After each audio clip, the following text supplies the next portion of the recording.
Je bosse sur une tour de pompier depuis 2 saisons. C'est un boulot simple, et je pensais tout savoir. Mais j'avais tort. Ma tour s'appelle Tu-Hu-Shen. C'est une construction standard. Un cadre en acier d'environ 30 mètres de haut et une petite cabine vitrée au sommet. À des centaines de kilomètres, à la ronde, il n'y a que la forêt du parc national de Yellowstone. Le village le plus proche est à 2 heures en 4x4 sur une piste. Mon boulot, c'est de regarder. Je surveille l'horizon, je cherche de la fumée et je la signale par radio. Je suis en contact avec la dispatcher, Sarah, à heure fixe, à 8 heures du matin, à midi, à 4 heures de l'après-midi et à 8 heures du soir. Le reste du temps, c'est le silence.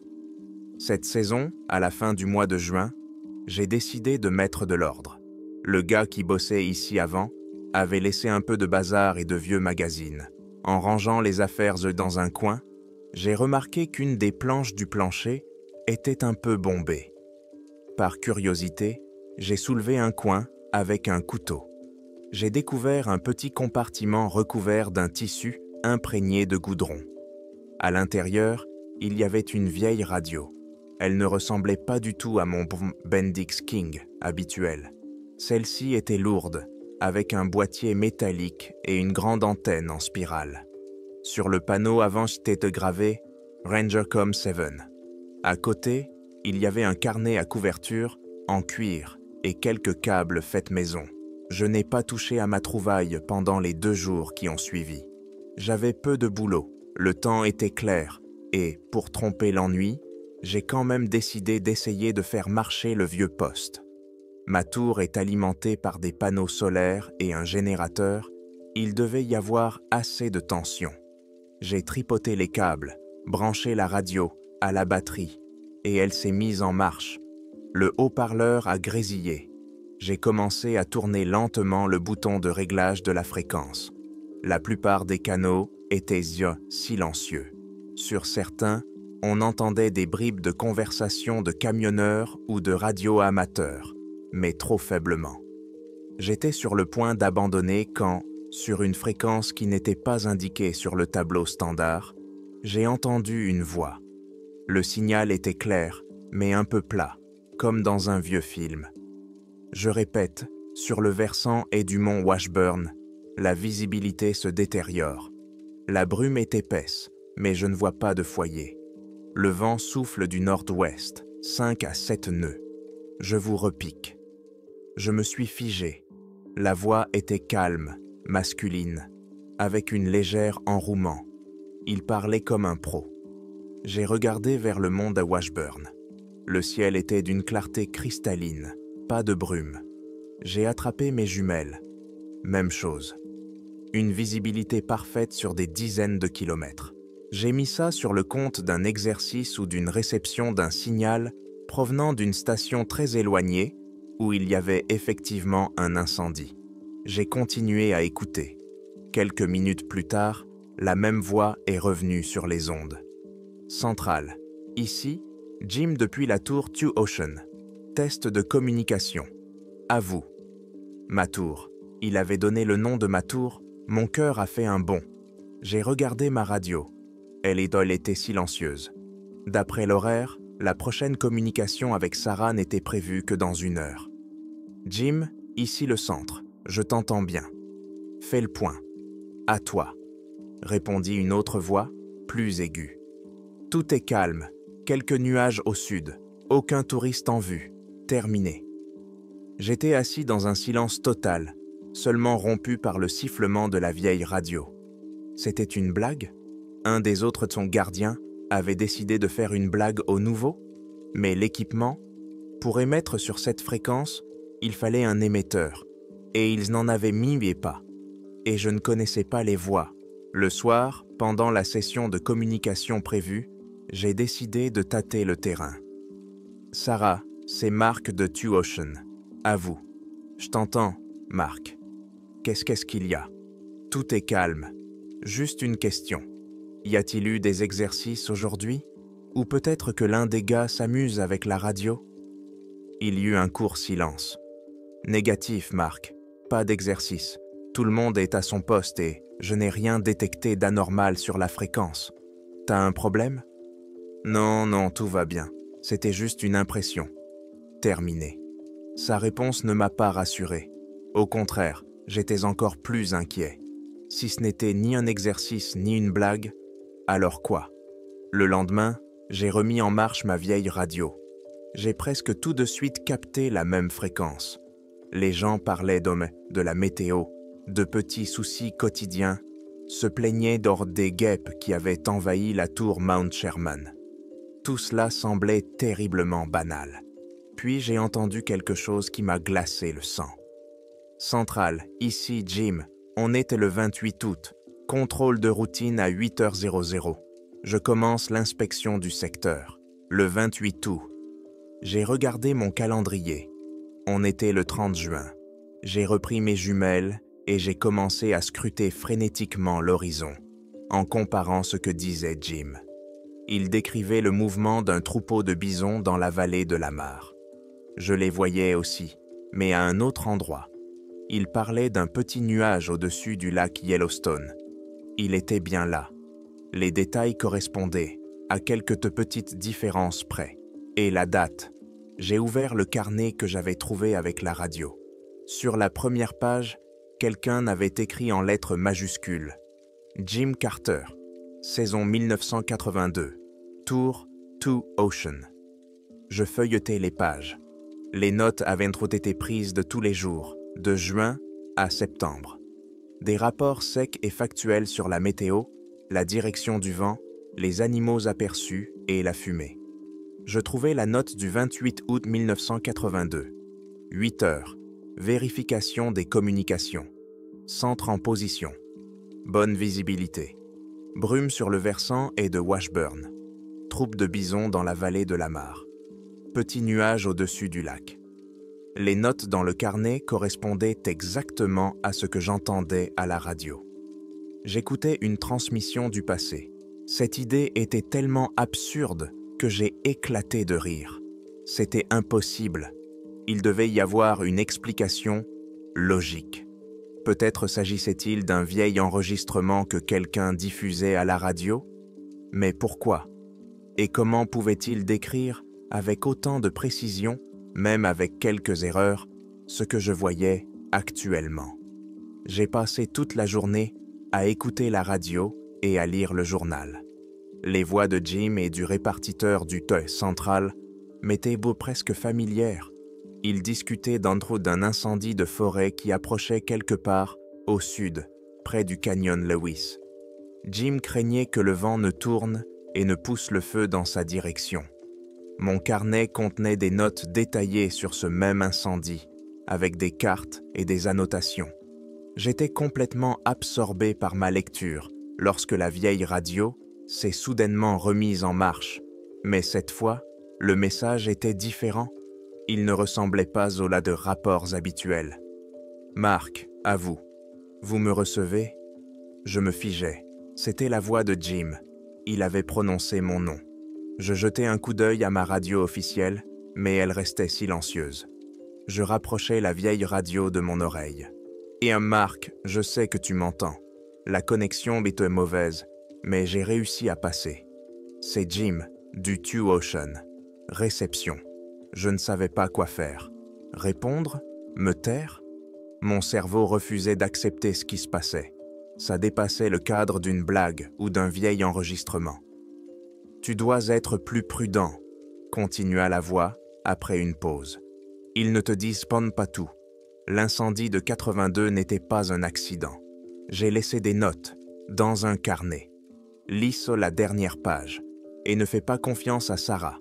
À toi. » Après ça, il y eut un grésillement dans le haut-parleur, puis plus rien. Je pris frénétiquement le carnet et le feuilletai jusqu'à la fin. Les dernières pages étaient vides. Mais sur la toute dernière, sous une fine couche de papier, je sentis une épaisseur. Je soulevai délicatement le coin avec mon ongle. C'était une petite pochette collée à la couverture. À l'intérieur se trouvait une feuille de papier jauni, pliée en 4. C'était une copie du rapport officiel du service des parcs nationaux. Il parlait d'un gros incendie de forêt en septembre 1982. L'incendie, qui avait commencé près du canyon Lewis, s'était rapidement propagé vers le nord à cause d'un changement brusque de vent et avait atteint la tour Two Ocean. D'après le rapport, le gardien James Carter n'avait pas eu le temps de s'échapper et avait péri. Ses restes avaient été retrouvés parmi les débris de la tour, complètement détruite par le feu. La cause officielle du décès était un accident, mais plus bas, quelques mots avaient été ajoutés à la main, au crayon. L'écriture était la même que celle du carnet. Ils l'ont piégé. Ce n'était pas le vent. Ils savaient, Daddy, que j'étais là. Et ils viennent pour toi. En bas, il y avait la date, le 29 août 1982, la veille du jour où, d'après le rapport officiel, l'incendie avait commencé. J'étais assis dans une cabine, en verre à 30 mètres de hauteur, au milieu d'une forêt infinie. Le soleil se couchait, peignant le ciel d'orange et de violet. J'avais dans la main le rapport sur la mort d'un homme dont j'avais entendu la voix 5 minutes auparavant. Et cette voix avait prononcé mon nom. Je n'ai presque pas dormi de la nuit. J'étais assis à ma table, la lumière de ma lampe éclairant 2 objets. Une vieille radio qui restait silencieuse et un rapport jauni avec une note écrite au crayon. « Ils sont à ta poursuite. » Cette phrase me trottait dans la tête. Qui était « ils » ? Pourquoi Sarah était-elle impliquée? Et comment un mort pouvait-il me parler? J'essayais de trouver une explication rationnelle, une mystification complexe et à plusieurs niveaux, mise en place par quelqu'un qui avait accès aux archives et à un puissant émetteur. Mais pourquoi? Quel était le but? Humilier ou effrayer un gardien saisonnier? Trop compliqué et pas logique.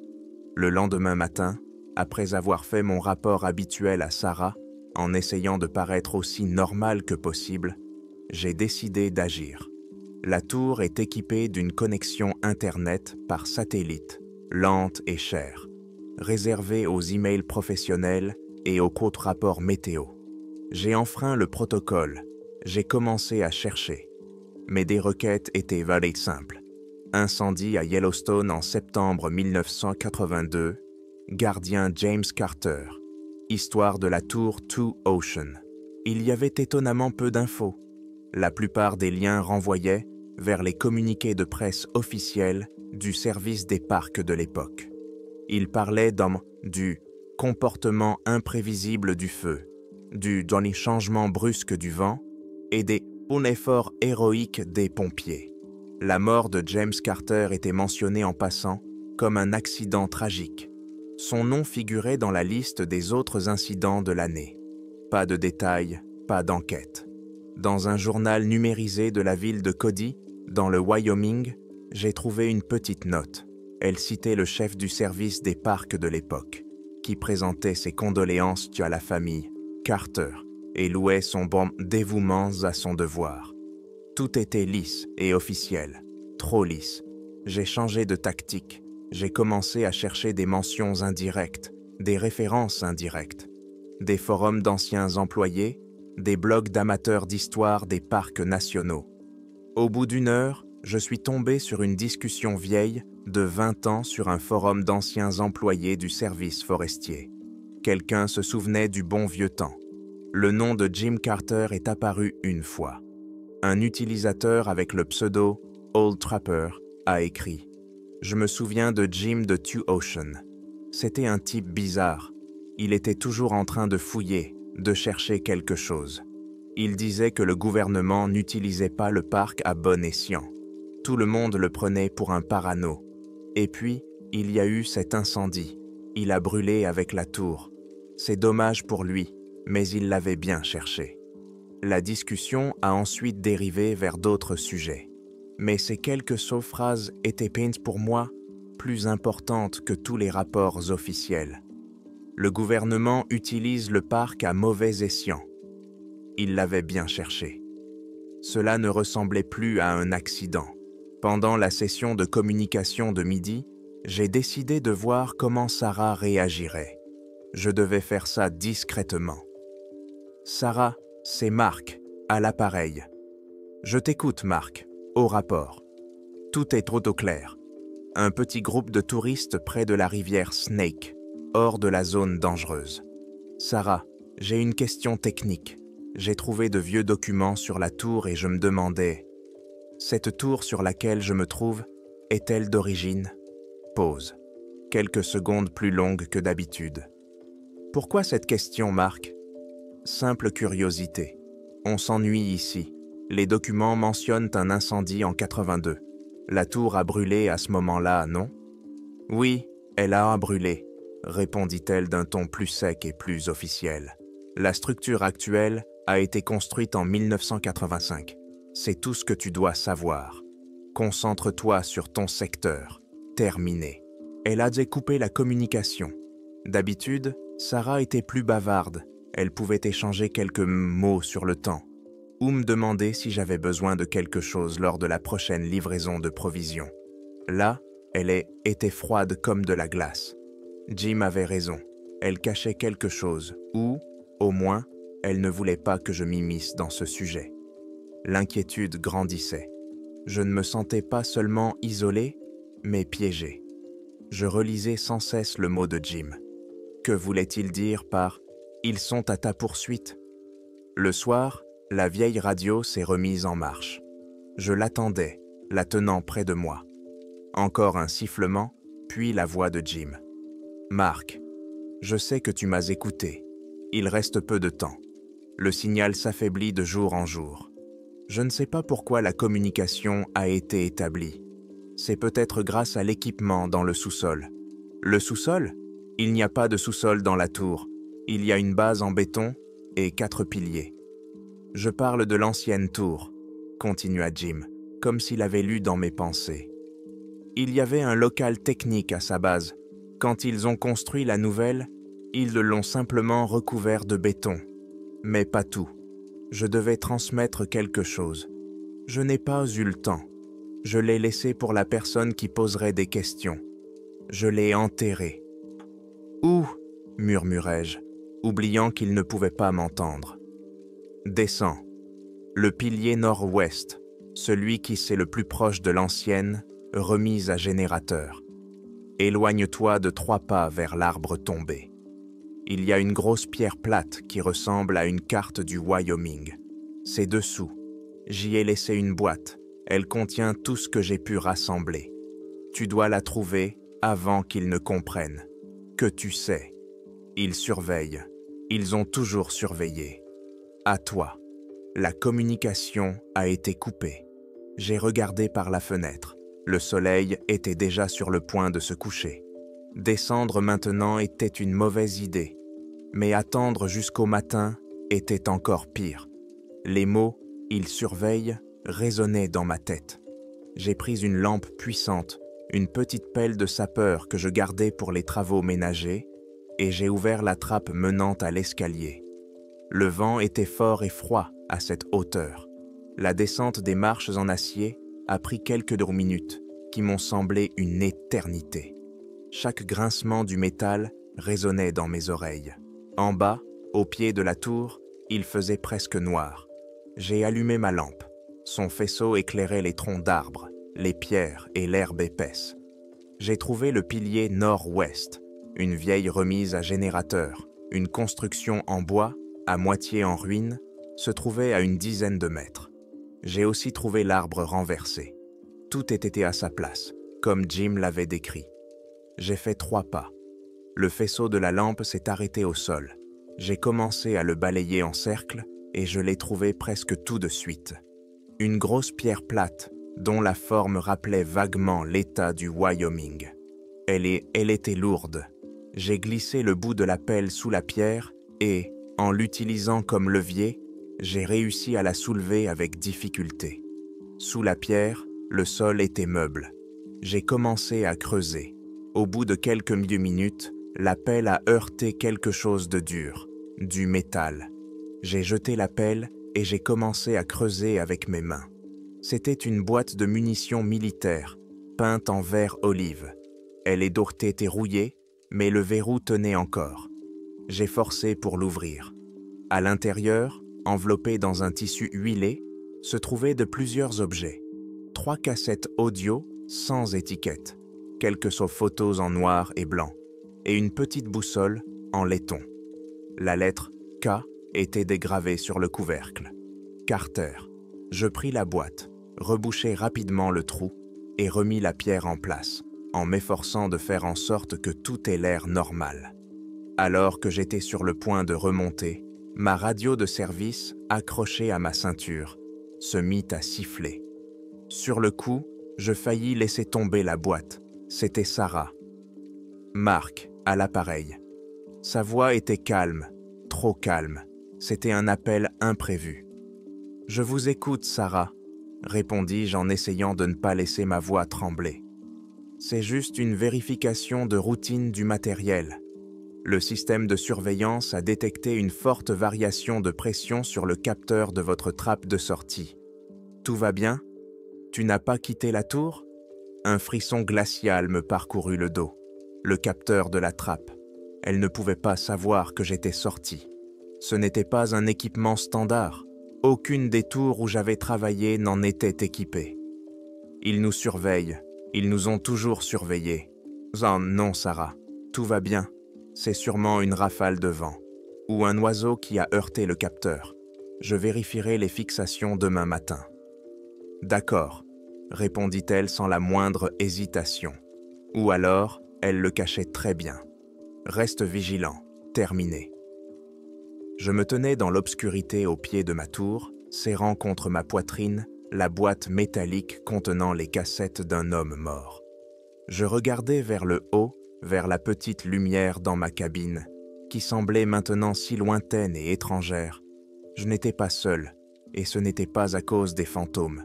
C'était à cause du capteur de pression sur la trappe. La remontée vers la tour fut la plus longue de ma vie. Chaque marche de l'escalier métallique résonnant semblait annoncer ma faute, le capteur de pression. Ce détail avait tout changé. Ce n'était pas de la paranoïa ou le fruit de mon imagination. C'était un fait. J'étais sous surveillance et je n'étais pas censé le savoir. Ma cabine de travail isolée n'était plus un endroit sûr. C'était un aquarium. Après avoir fermé la trappe derrière moi, j'ai posé la boîte sur la table. J'ai agi rapidement, méthodiquement, essayant de réprimer la panique qui montait en moi avec ma logique. D'abord, l'inspection. J'ai posé le contenu sur la table. 3 cassettes, une boussole, une pile de photos. Les photos étaient en noir et blanc, imprimées sur du papier épais, déjà légèrement jauni sur les bords. La première montrait l'ancienne tour Two Ocean. Je l'ai reconnue grâce à des photos d'archives que j'avais trouvées sur Internet. Elle avait une toiture différente. La photo avait été prise depuis la forêt, à grande distance, avec un téléobjectif. Jim avait photographié son propre poste d'observation, comme s'il documentait quelque chose autour de lui. La deuxième photo montrait un tronçon de route de service, flou à cause du mouvement. Un fourgon sombre sans aucun signe distinctif roulait dessus. Ce genre de camion n'est pas utilisé par le service des parcs. Les touristes n'ont pas le droit d'emprunter ces routes. La troisième photo était la plus nette et la plus inquiétante. Dans une clairière, à quelques kilomètres de la tour, un groupe de 3 personnes était en train de travailler. Ils étaient en civil, mais leurs mouvements étaient coordonnés, comme ceux de militaires. Autour d'eux se trouvait du matériel que je ne pouvais pas identifier, quelque chose qui ressemblait à des foreuses géologiques, mais plus compactes, et plusieurs antennes complexes, dirigées non pas vers le ciel, mais parallèlement au sol. Ce n'étaient pas des scientifiques, et l'un d'eux, un homme au visage maigre et aux cheveux foncés, regardait droit vers l'objectif. Il a remarqué Jim. Son visage n'exprimait pas la surprise, mais plutôt une expression froide et évaluatrice. Ensuite, les cassettes. Comment les écouter? J'ai fouillé frénétiquement dans la boîte une nouvelle fois, et, au fond, sous une couche de tissu huilé, j'ai trouvé un petit objet. Un vieux lecteur de cassettes, un Sony Walkman, avec un boîtier en plastique rayé et une paire d'écouteurs dont le rembourrage était pourri. Il n'y avait pas de pile, mais la prise pour une alimentation externe correspondait à l'un de mes adaptateurs universels. J'ai branché le lecteur, inséré la première cassette et mis les écouteurs. Après avoir appuyé sur « Play », j'ai entendu un sifflement, puis la voix de Jim. Il parlait tout bas. On entendait le bruit du vent en fond. C'était l'enregistrement audio de ses observations, trop dangereuses pour être couchées sur papier. Le 12 juillet 1980, tome 2. Ils sont de retour. Le fourgon est arrivé à 2 heures du matin. Il a pris l'ancienne route forestière vers le plateau nord. Cette fois, ils ont déchargé d'autres caisses. J'ai essayé de signaler l'activité nocturne, mais le central a dit que c'était sûrement des braconniers et de ne pas m'en mêler. Ils mentent. Je connais leurs indicatifs. Je reconnais le bruit de leur moteur. Ce ne sont pas des braconniers. L'enregistrement s'est interrompu, puis a repris. « Eh, le 20 juillet, un hélicoptère est arrivé, sans inscription. Il s'est posé sur le même plateau. Je l'ai vu avec mes jumelles. Ils ont déchargé du matériel de forage. J'ai pris quelques sauves photos. Je vais devoir descendre en ville pour faire développer la pellicule. Je ne fais pas confiance aux canaux officiels. Sarah se comporte bizarrement. Chaque fois que je mentionne quelque chose d'inhabituel, elle change de sujet ou dit que j'ai des interférences sur la ligne. Elle est au courant. Elle les couvre. C'est bien Sarah. Il y a 40 ans, elle était déjà opératrice et elle était déjà impliquée à l'époque. Mon hypothèse selon laquelle je parlais à la même femme que Jim semblait folle, mais il n'y avait pas d'autre explication. J'ai continué à écouter. Jim disait qu'à son avis, il ne cherchait pas de minerais. Il pensait qu'il faisait des études géophysiques ou qu'il construisait quelque chose sous terre. Il a parlé de signaux à basse fréquence qu'il captait parfois avec un équipement spécial. Il était de plus en plus convaincu qu'un projet secret était en cours à Yellowstone sous le nez des touristes et des autorités. Soudain, je me suis figé. J'ai entendu un grondement sourd à l'extérieur. Il s'intensifiait rapidement. Ce n'était pas un avion de ligne. Le bruit était lourd, saccadé. Je me suis précipité vers la fenêtre. Un hélicoptère volait à basse altitude, au-dessus de la cime des arbres, à environ 1 kilomètre à l'est de moi. Il était vert foncé, presque noir, sans aucun signe distinctif. Il ne ressemblait ni aux hélicoptères touristiques, ni à ceux utilisés par les services de secours. Il volait vite et avec détermination, suivant l'itinéraire décrit par Jim 40 ans plus tôt. Je l'ai suivi des yeux jusqu'à ce qu'il disparaisse derrière la crête. Ce n'était plus une coïncidence, c'était une répétition. L'histoire se répétait et je me retrouvais dans le même rôle que Jim.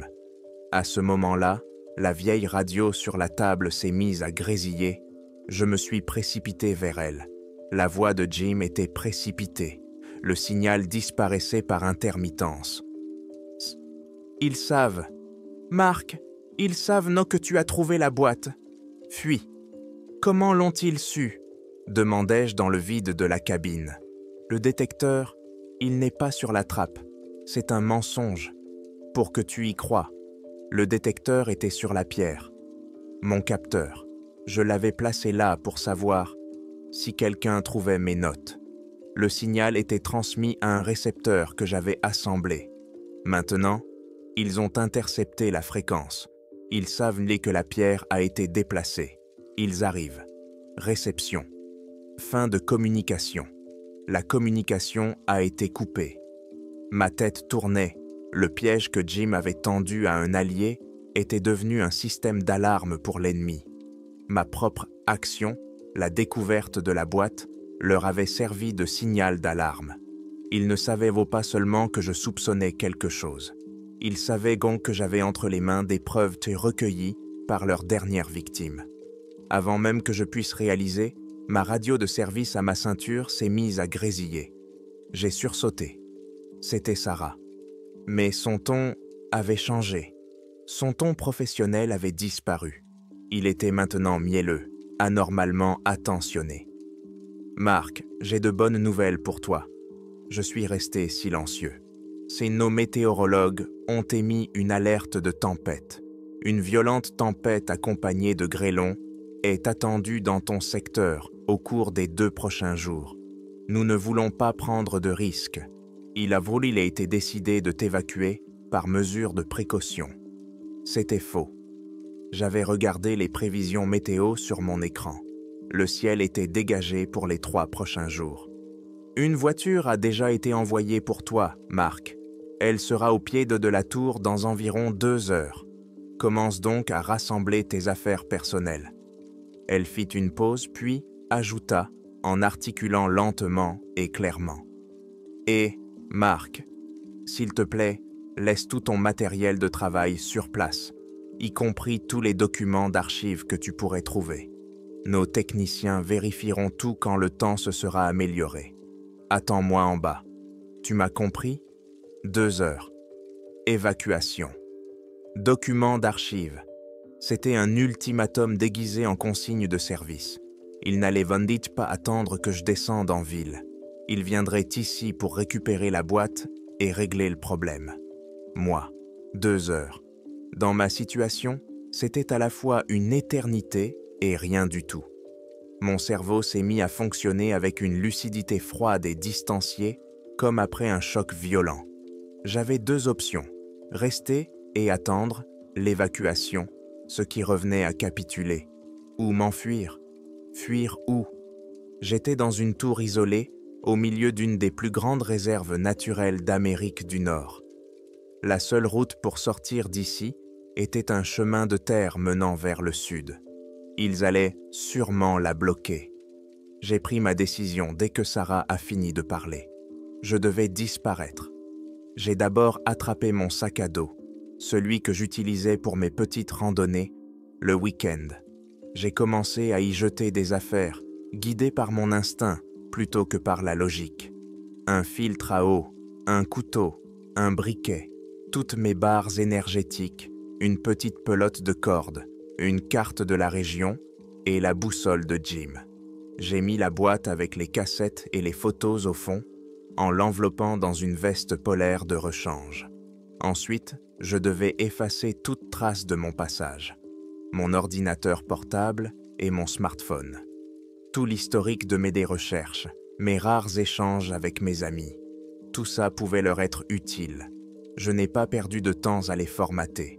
Je les ai posés sur le sol en béton et je les ai frappés plusieurs fois avec force, à l'aide d'une lourde clé à molette, trouvée dans la boîte à outils. Les écrans se sont fissurés, les boîtiers se sont brisés. J'ai ramassé les morceaux et les ai mis dans un vieux sac poubelle que je jetterai en chemin. Je devais gagner du temps, faire croire que j'obéissais. J'ai attrapé ma radio de service. « Sarah, c'est Marc, à vous. »« Je vous écoute, Marc, » a-t-elle répondu instantanément. Sa voix était toujours aussi étrangement calme.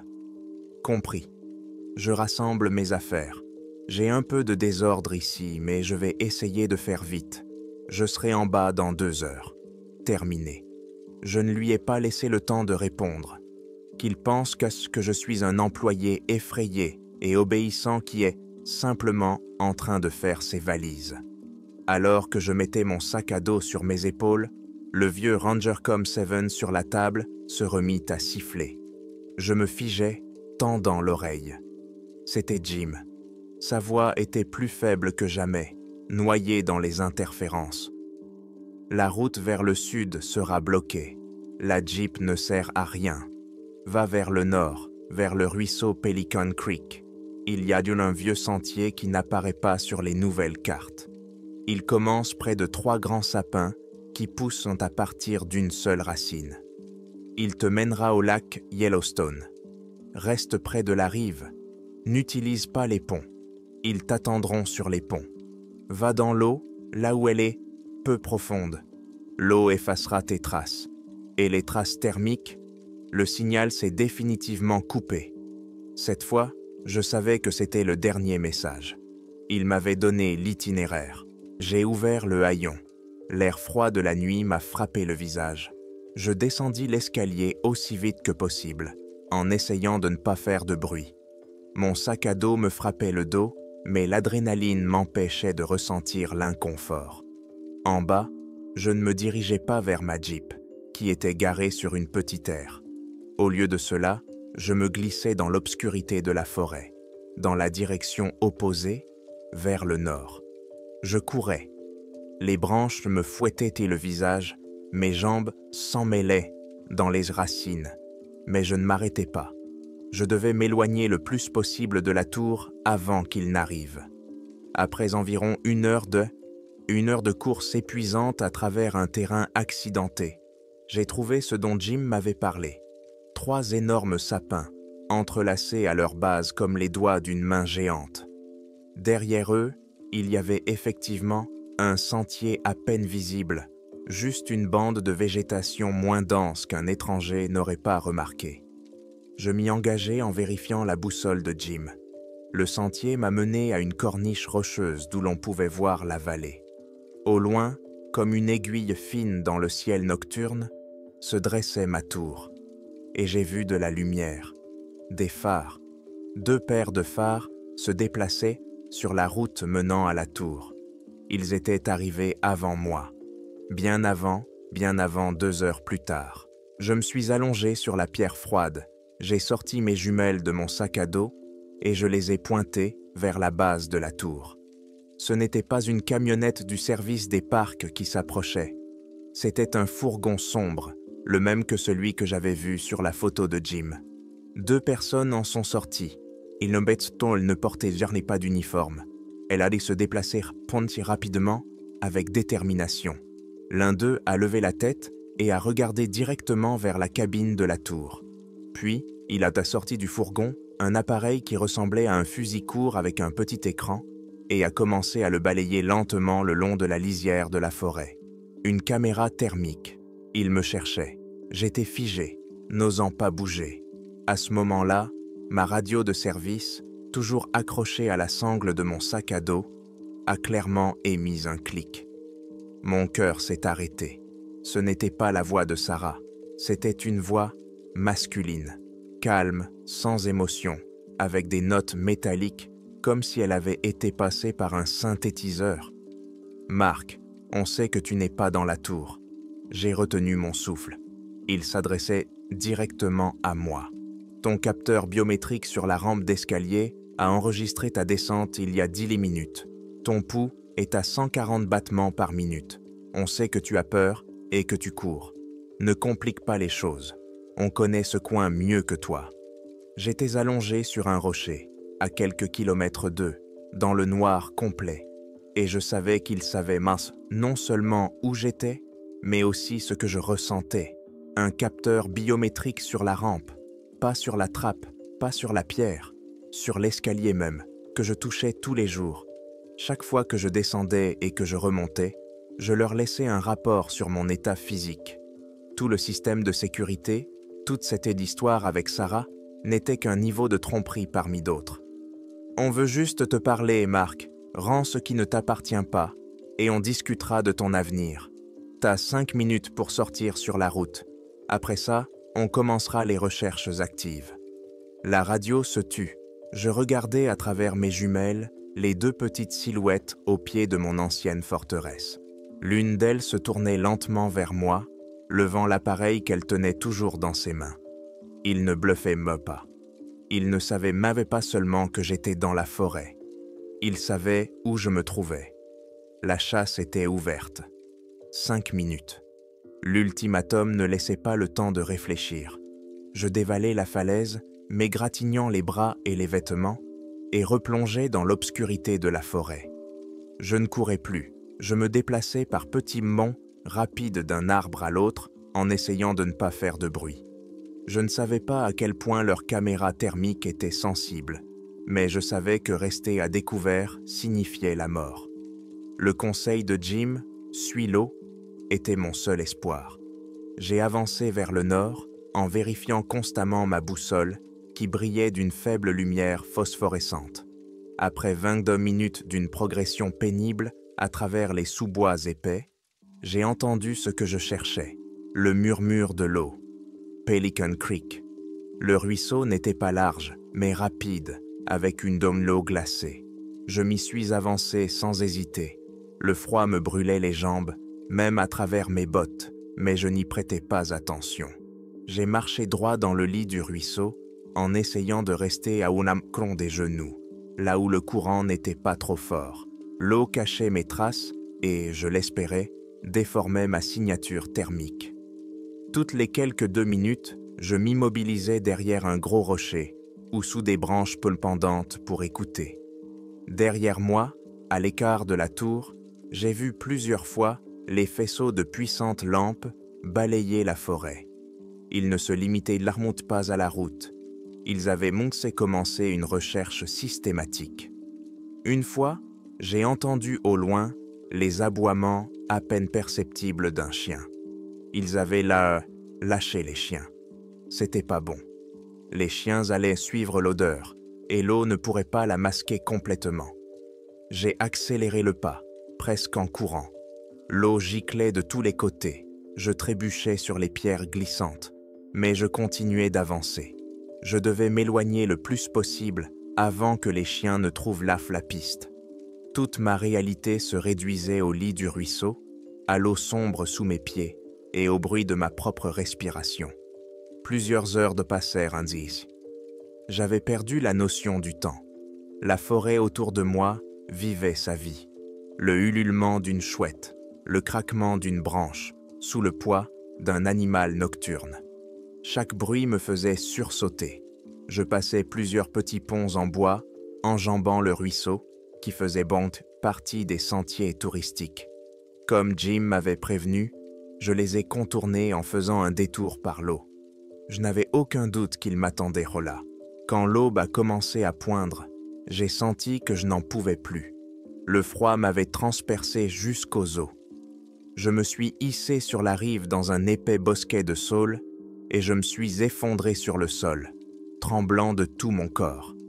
J'étais à bout. J'ai sorti une barre énergétique de mon sac à dos et je l'ai mangée sans en sentir le goût.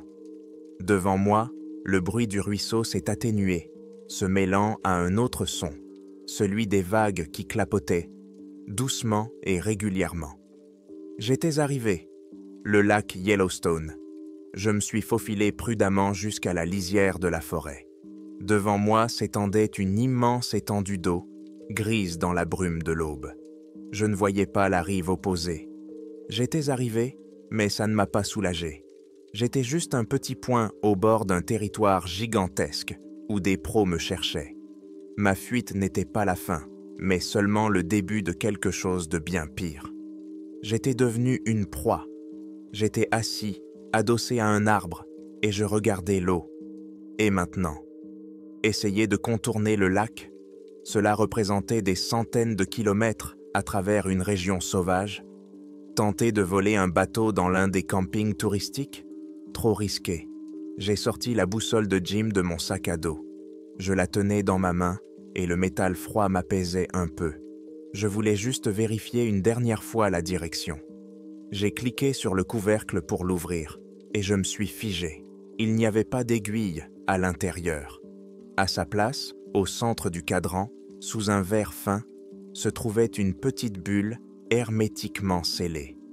Et dans cette bulle flottait un minuscule fragment de quelque chose de complètement noir. Il ne brillait pas. Il absorbait la lumière, semblait être un trou dans la réalité. J'ai approché la boussole de mes yeux. À l'intérieur du couvercle en laiton, j'ai remarqué une gravure. Elle était faite avec une aiguille super fine, presque invisible, plusieurs rangées de chiffres, comme des coordonnées. Et en dessous, un mot écrit avec une précision extrême. Échantillon. Je refermai le couvercle. Soudain, le froid se dissipa. Je compris tout.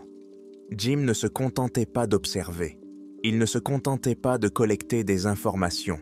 Il avait réussi à obtenir une preuve physique, ce qu'ils extrayaient ou construisaient ici, dans les entrailles du parc.